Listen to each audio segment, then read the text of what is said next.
안녕하십니까. 자, 이미 여러분들께서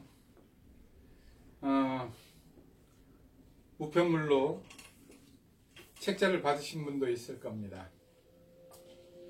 아마 오늘 받지 못하신 분들은 내일 책자를 받으실 겁니다. 그래서 이 교재를 받으신 분들은 교재를 보면서 깜짝 놀라시는 것 같아요. 전부 다 숫자가 많이 보이기 시작합니다. 왜 이렇게 숫자가 많이 보여야 되는가? 이 교재는 왜 이렇게 편성되어 있을까? 이런 부분들에 많은 생각을 하시는 것 같습니다. 자, 이 책자 내일까지는 아마 다 받으실 겁니다.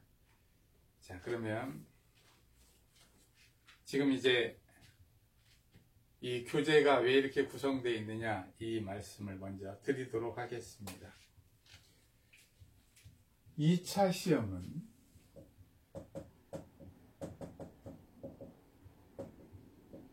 전부 다 논술형입니다. 논술형. 그럼 서술형이라는 얘기죠. 논술 답안지를 줍니다. 논술 답안지를 주고요. 1과목과 2과목이 있습니다. 자, 1과목은 우리는 이 말을 줄여서 농작물 재해 보험 이론과 실무, 이 말을 재해 보험 이론과 실무라고 합니다.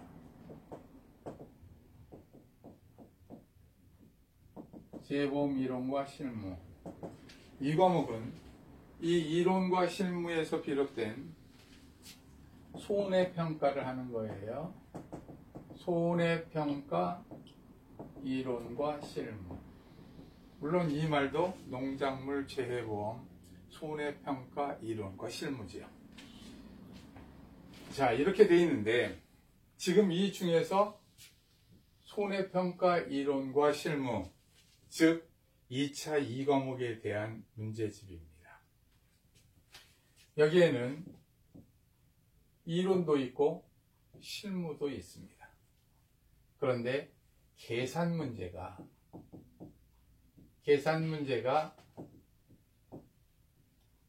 65점에서 70점 사이가 나옵니다. 즉 계산만 정확히 잘할 수 있다면 70점 정도를 금방 받는다는 얘기입니다. 그러다 보니까 이 계산을 숙달해야겠다. 그러면 가장 기본에서부터 기초에서부터 숙달해야겠다. 이런 거에 문제가 될 겁니다. 그래서 여러분들은 지금 저하고 이 공부를 해가는 겁니다. 자, 그러면 재해보험 이론과 실무, 손해평가 이론과 실무 1, 2과목 2차가 있는데 이것은 어떤 것을 기준으로 하는가? 그래서 여러분들이 자꾸 얘기 중에 듣는 얘기가 있습니다. 바로 업무방법서라는 얘기입니다. 업무방법서. 이 업무방법서가 언제 발표되느냐? 보통 4월 말경입니다. 자, 4월 말경이니까 2019년도 당연히 4월 말경에 업무방법서가 나올 겁니다. 그럼 그때 가가지고 공부하면 되지 않느냐? 4월 말경에는 되지 않는 게 4월 말경에 업무방법서가 나오면 그때 보면 늦는다는 거지요. 그래서 여기 이 과목에 있어서 계산 문제의 가장 기초와 숙달 부분을 미리 해놓고 4월 말경에 이번에 5회 시험에서는 업무방법서 변경 부분이 별로 없을 걸로 보입니다. 아주 미세한 부분이 아닐까 싶어요. 이번 4회 시험에 업무방법서가 변경이 많이 됐습니다. 그랬으니까 5회 시험에서는 업무방법서의 변경이 적을 것이라고 생각하고 열심히 공부하시면 될 겁니다. 그러면 4월 말경에 업무방법서가 나오는데 그럼 2차 시험은 그렇다 치고 1차 시험은 언제냐? 이제 처음 공부하시는 분들은 이제 1차 시험 얘기를 합니다. 1차 시험은 6월 중순경에 볼 겁니다. 시험이 실시가 되는 게 6월 중순경이에요. 6월 중순경에 시험을 보다 보니까 보통 3월, 4월, 5월 해서 6월경에 시험을 보게 됩니다. 대략 100일 정도 공부하죠. 1차 공부를. 자, 그런데 처음 공부하시는 분들 당혹스럽죠. 그러다 보니까 1차 시험 개강도 내년 2019년 1월경에 합니다. 1월 초에 1차 시험 개강을 합니다.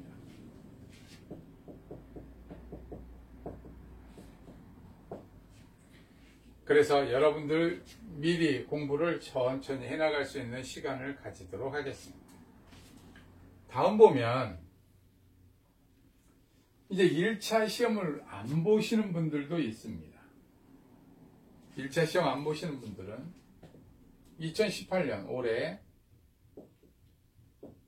1차를 합격했거나 또는 보험회사 보상 업무에 5년 이상 근무하신 분, 교수로서 재직한 분 등등 여러분들이 있습니다. 그러면 1차 시험 면제자, 1차 합격했다. 이 분들은 2019년에 보면 되겠습니다. 그런데 이런 분들도 지금 이 공부를 해야 되는 이유는 직장 생활을 하는 거예요. 직장. 합격하신 분이 처음으로 공부하시는 분은 당연히 지금 공부를 하셔야 되는데 직장 다니시는 분들 지금 기초에서 숙달까지 가려면 시간이 좀 부족하죠. 자, 직장 다니시는 분들 그래서 이렇게 공부를 시작하시는 게 좋습니다. 다음 두 번째, 기초가 항시 흔들리시는 분이 있습니다. 기초가 흔들리는 분, 기초 보강을 필요로 하시는 분이 있어요. 이런 분들은 지금 시작하시는 게 좋습니다. 그래서 지금서부터 공부를 해서 기초를 정확하게 해줄 필요가 있습니다. 그러면 시험에 갔었을 때 중요한 부분이 이거 하면 바로 거기에다 계산은 이 정도 하면 됩니다. 바로 천막이 형성되죠. 그렇습니다. 이렇게 해서 지금 미리 준비하시는 게 참 좋다는 겁니다. 자, 그렇게 보면 이렇게 시험 공부를 쭉 해 나가다 보면 지금 단원별 문제집입니다. 이 책이. 바로 이 책이죠. 이 책. 이번에 오자 탈자가 하나도 없도록 노력을 했는데 만약에 오자와 탈자가 만약에 생긴다면 손준모에 공지하도록 하겠습니다. 자, 여기에 보면 단원별 문제를 풀면서 쭉 단원별로 기초를 다지고 기초를 다지면서 계산을 숙달하는 거예요. 그러다 보면 제 생각에는 내년 한 2월경이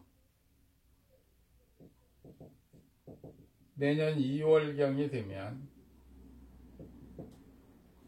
이 2차 이 과목에 대해서 어떤 자신감과 확신이 생길 것입니다. 특히 1과목이 12월에 개강을 합니다.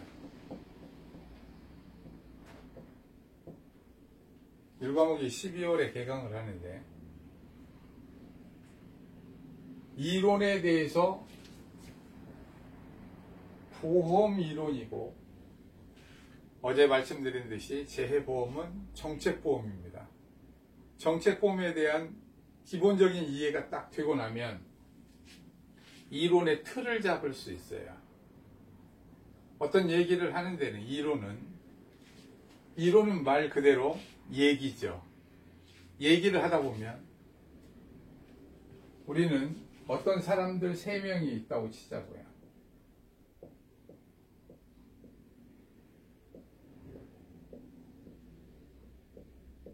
이 3명이 있는데 얘기를 할 때 여기가 들판이라면 식당까지 가야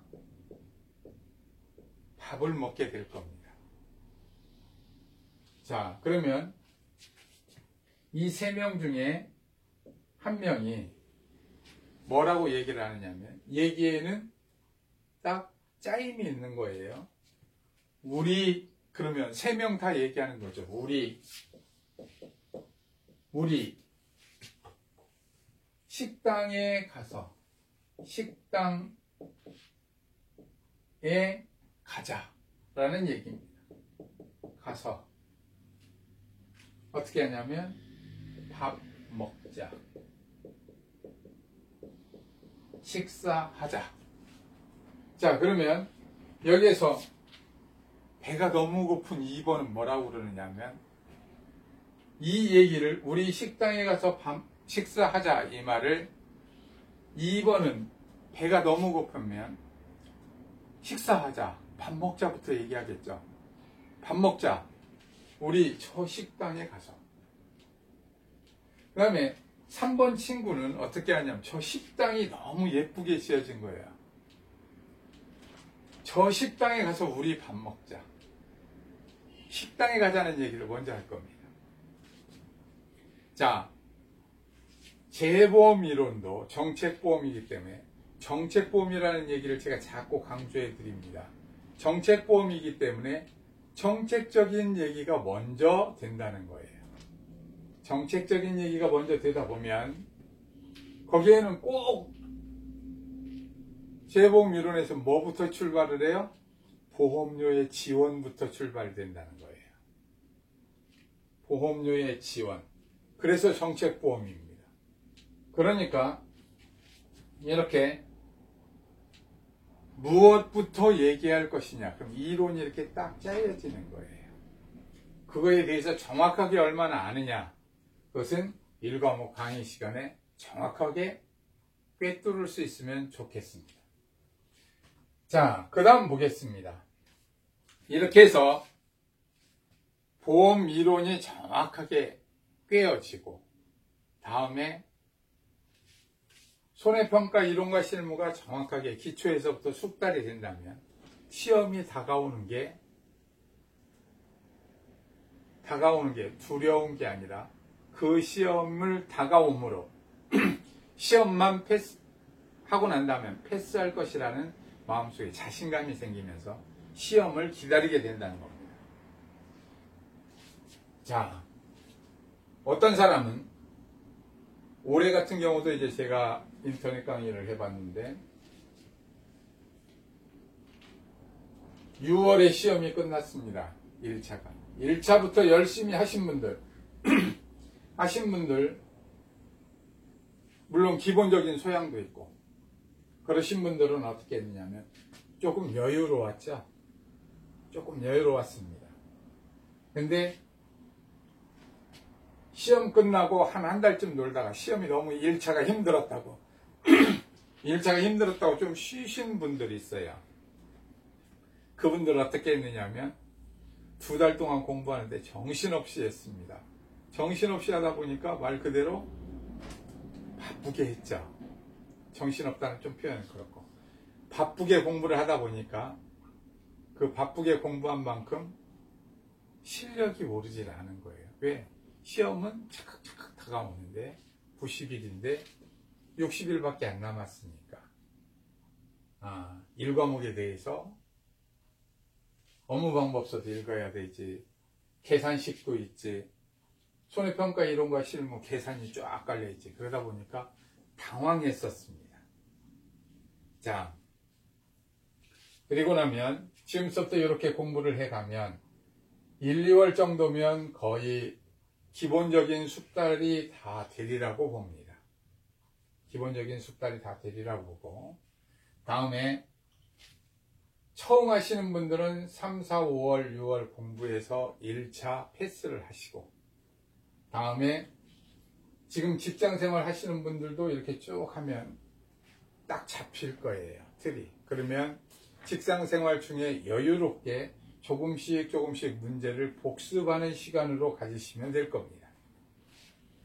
1과목에 대해서는 이론의 정치함이 있기 때문에 계속해서 꽉 그 이론의 틀을 유지하면서 계속 하셔야 될 거예요. 그리고 나면, 자, 2019년에 이제 1차 시험이 끝나는 6월이 딱 지나면, 6월이 지나면 바로